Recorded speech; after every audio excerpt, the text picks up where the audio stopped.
dans une commune bétail totalement enseveli. Ça a des incidences sur l'utilisation des cuvettes qui aujourd'hui ne tournent pas à plein rendement pour les activités de production agricole, arboricole, etc.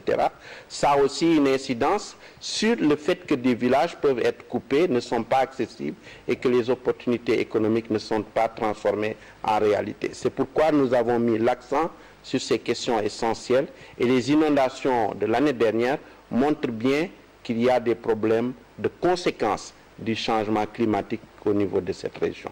Malgré cela, nous avons trouvé des populations soudées avec une grande cohésion. Ces populations prennent leur destinée en main.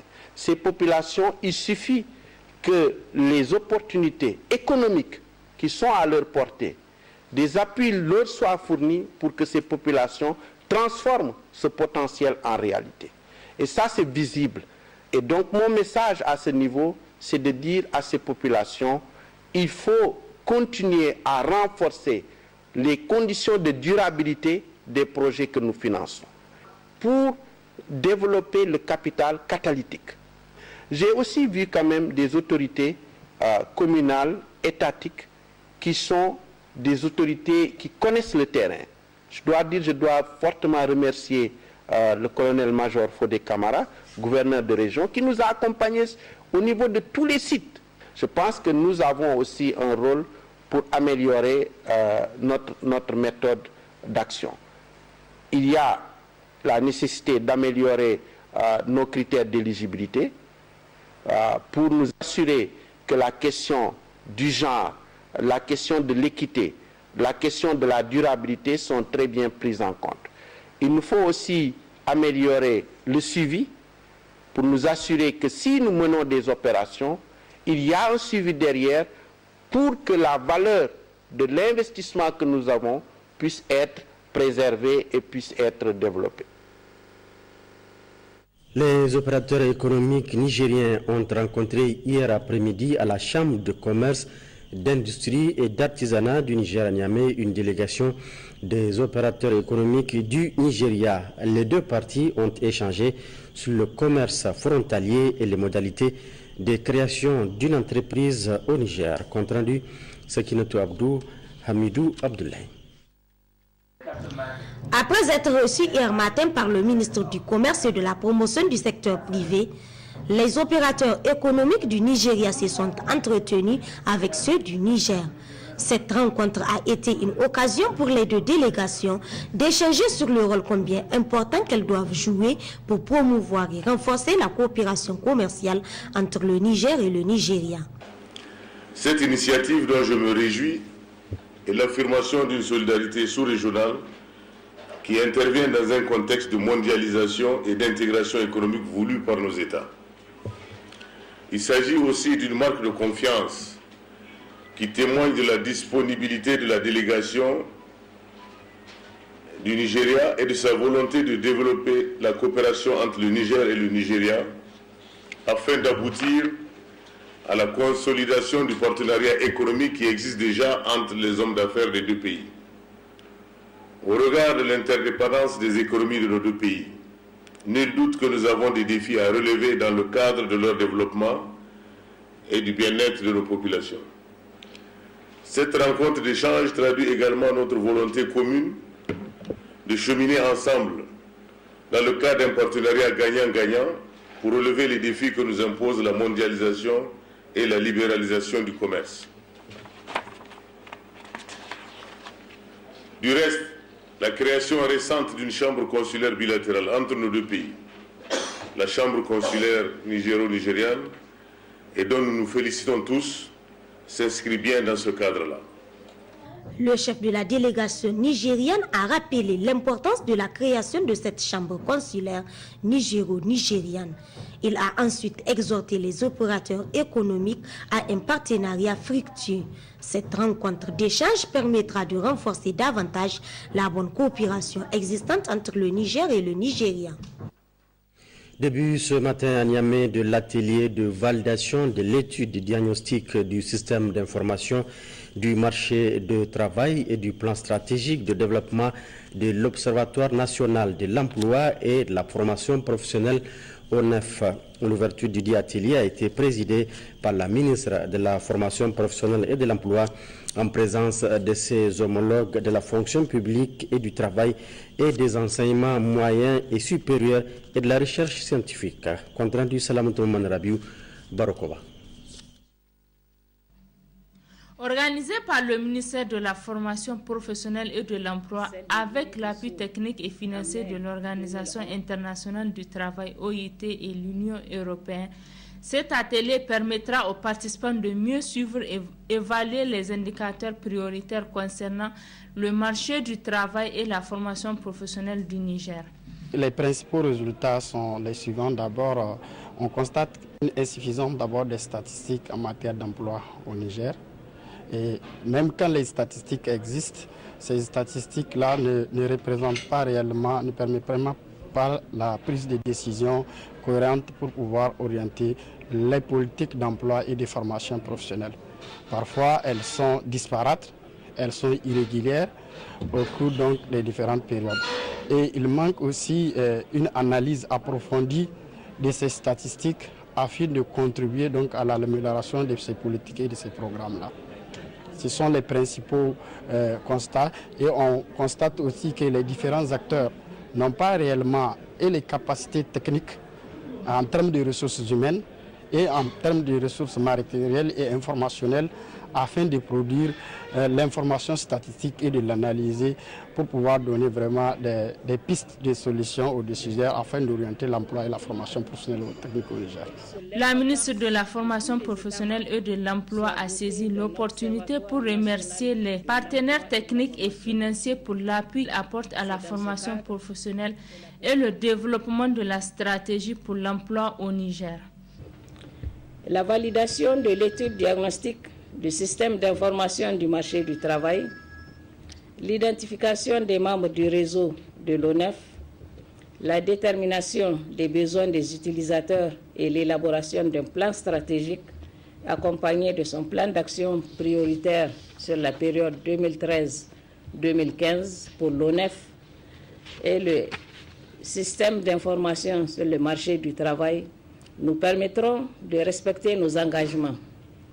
Après la validation de ces documents, nous procéderons à la formation des acteurs que vous êtes sur les méthodes de collecte, d'analyse et de traitement des données sur les indicateurs du travail décent. Au cours de cet atelier qui durera 3 jours, les participants suivront une formation qui portera sur les indicateurs adoptés par l'Union économique et monétaire ouest-africaine UEMOA sur le marché du travail et la formation professionnelle.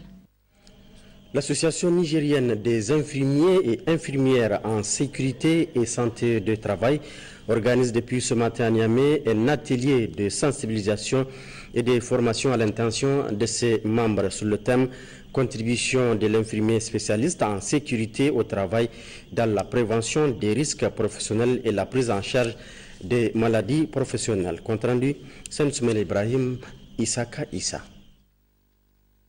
C'est donc conformément aux objectifs du Bureau de la Fédération africaine des associations nationales des infirmières et infirmiers en sécurité et santé au travail qui consacre le 24 avril de chaque année Journée internationale de l'infirmier du travail que l'Association nigérienne des infirmières et infirmiers en sécurité et santé au travail organise cet atelier ainsi différé.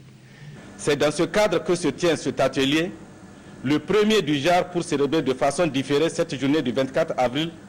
Aujourd'hui, 26 juin 2013, cela est lié à certains aléas indépendants de notre volonté. Au cours de cet atelier de formation, plusieurs exposés seront animés par des conférenciers avertis des questions de sécurité et santé au travail. Je garde à l'esprit que les résultats issus de cet atelier serviront pour promouvoir la sécurité et la santé au travail au sein de nos entreprises.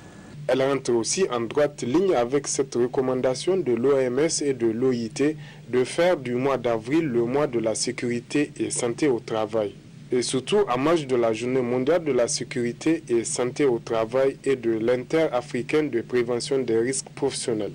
Membres de la FANIS œuvrent à la commémoration de cette journée dont les objectifs poursuivis sont entre autres de magnifier la profession, promouvoir la sécurité et santé au travail en milieu de travail, dans tous les pays membres, mais également dans les autres pays africains. Interpeller les acteurs du monde du travail sur la contribution que l'infirmier spécialiste en sécurité et santé au travail peut apporter dans l'amélioration et l'accroissement de la productivité en entreprise à travers la prévention. Au même moment, au Niger, l'objectif général de la politique nationale de sécurité et santé au travail est de garantir la santé et d'assurer la sécurité des travailleurs à travers la prévention des risques professionnels que sont les accidents de travail et les maladies professionnelles. Cet objectif vise à réduire au maximum ces risques professionnels car ils coûtent très cher aux familles des travailleurs, aux unités industrielles et à l'économie du pays en général. À cet effet, il importe de rappeler que le gouvernement ne ménage aucun effort pour l'amélioration des conditions de vie et de travail des salariés du secteur public et privé. C'est dans ce cadre que s'inscrit la création de la Fédération africaine des associations nationales des infirmières et infirmiers en sécurité et santé au travail, à laquelle notre pays a adhéré en mettant en place l'Association nationale des infirmières et infirmiers en sécurité et en santé au travail. La promotion du leadership féminin au Niger, objet d'un atelier de formation à l'intention des journalistes, objectif renforcer leur capacité à mieux promouvoir l'image de la femme nigérienne. Mahamadou Adam. Véritable acteur dans le développement d'un pays, les médias, à travers leurs prestations quotidiennes, contribuent significativement au changement de comportement de la population. C'est pourquoi ces hommes et femmes de médias verront leur capacité renforcée 3 jours durant en vue de relever plusieurs défis. Le défi des violences faites aux femmes est celui de véhiculer les bonnes images de la femme nigérienne afin de l'amener à contribuer au développement du Niger. La communication pour un changement de comportement est une approche inévitable pour la contribution du développement, pour la contribution au développement durable de notre pays, car c'est un processus interactif et intégré qui s'exerce à plusieurs niveaux et permet d'atteindre les communautés à travers la conception des messages ciblés en exploitant de multiples canaux de communication et diverses approches.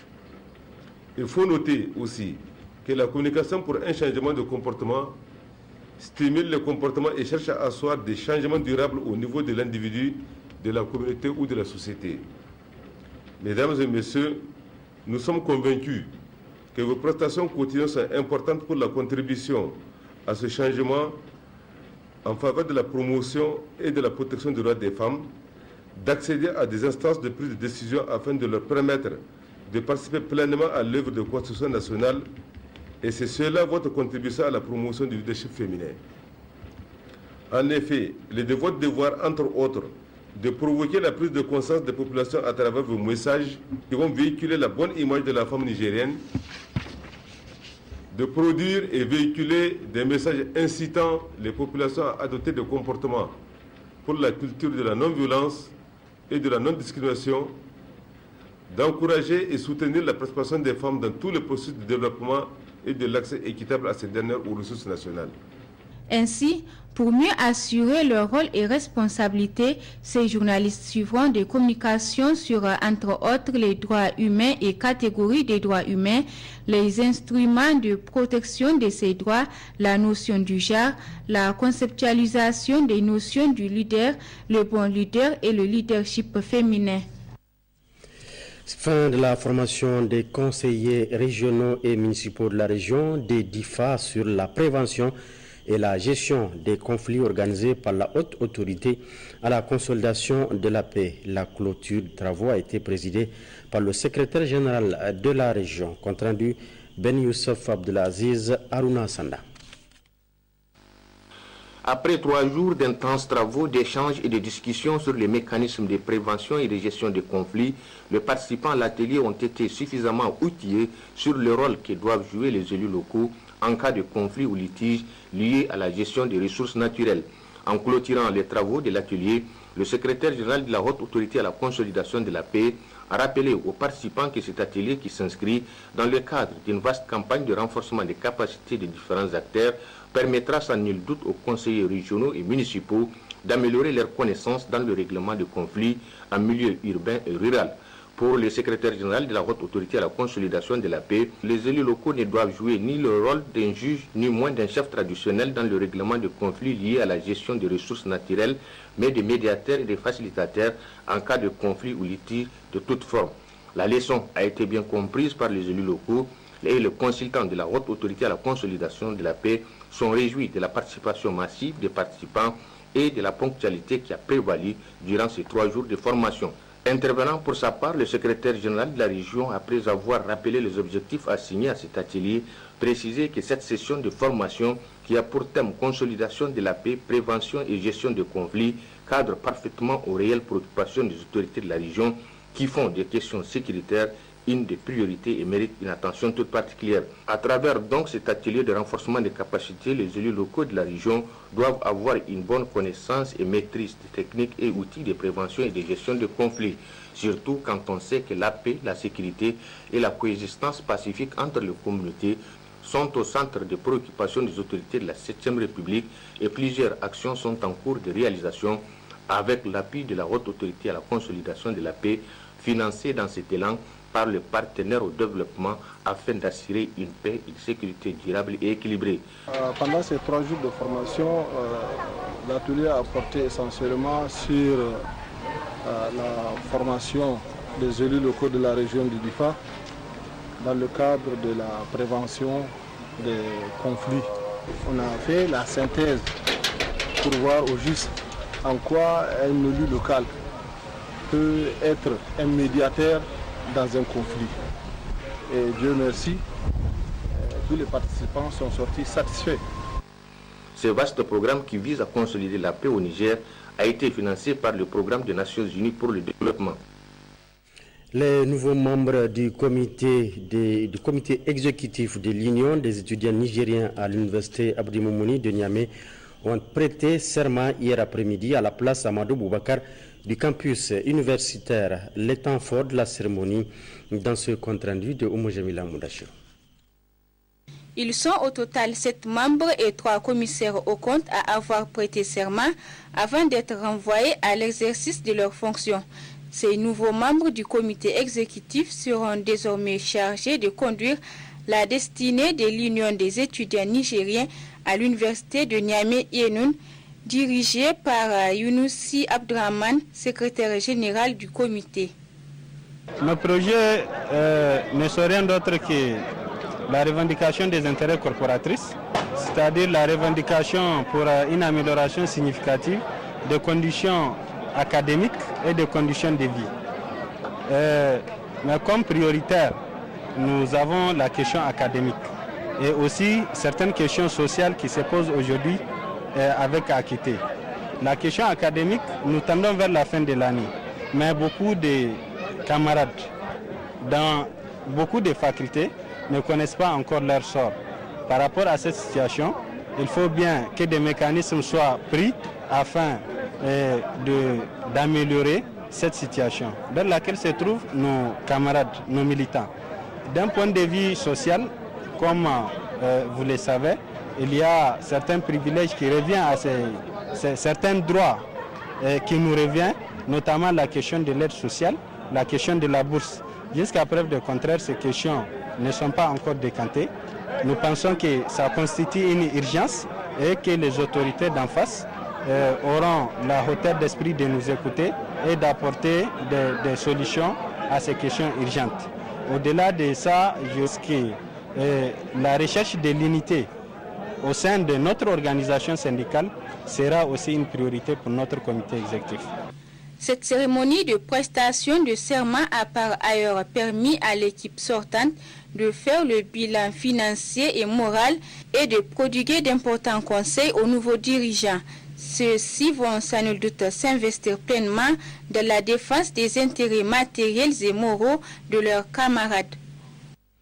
Orange Niger a procédé ce matin à son siège au tirage au sort des gagnants de sa promo anniversaire à l'occasion de ses 5 ans d'existence au Niger.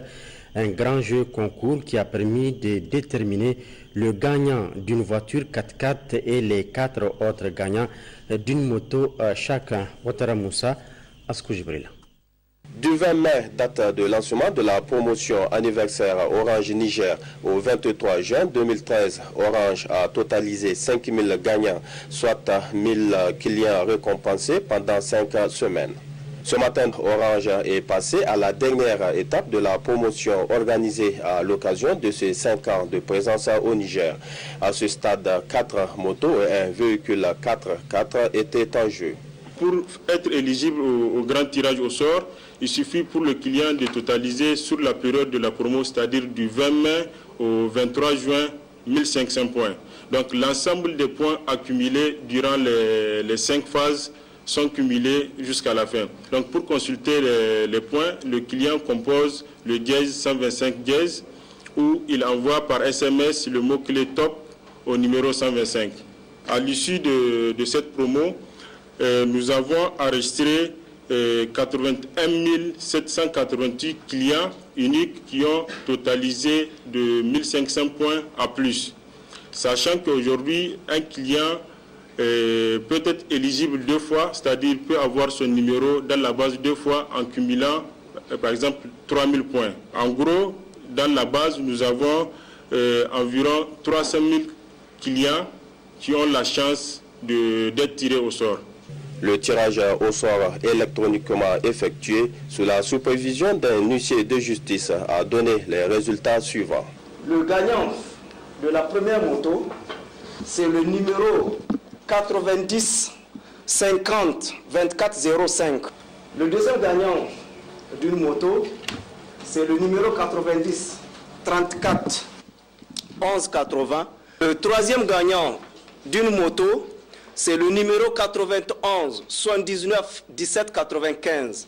Le numéro 91 20 32 59 gagne une moto. On va passer au tirage du client qui va gagner le gros lot. L'heureux gagnant du gros lot de la promo 5e anniversaire Orange Niger, il s'agit du détenteur du numéro 90 37 51 06, gagne le véhicule 4x4 Sportage Kia. Pour Orange Niger, ce tirage au sort est l'expression des engagements pris de toujours satisfaire la clientèle. Comme nous l'avons dit depuis le début, 5 ans ça se fête. Et nous avons voulu remercier toute notre clientèle pour la confiance et la fidélité qu'elle a témoigné à l'endroit de notre marque depuis 2008 que nous sommes installés au Niger. Ce qu'il faut retenir, c'est que chez Orange Niger, nous tenons nos promesses.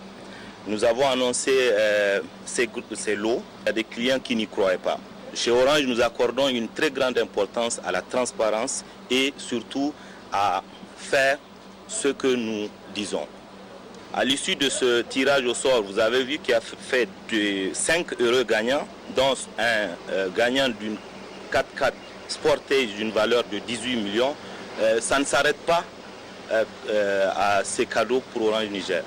Et pour preuve, demain, nous continuerons à témoigner encore notre présence aux côtés de nos populations, aux côtés de notre clientèle, parce que demain, nous organisons une journée Wadata, au cours de laquelle, comme vous le savez, les clients peuvent, en rechargeant, faire le plein de bonus et bénéficier de jusqu'à 150% de bonus de crédit de communication sur leur compte. La remise des clés aux différents gagnants est prévue demain matin au siège d'Orange Niger. Enfin, qui prévoit en cours de nuit des activités pluvio-orageuses faibles à localement modérées sur les régions de Difa, Zender, Maradi, Tawa et sur les régions du fleuve. Prévision fournie par les services de la météorologie nationale. Voilà qui met fin à cette édition, mesdames, messieurs. Merci à vous de l'avoir suivi.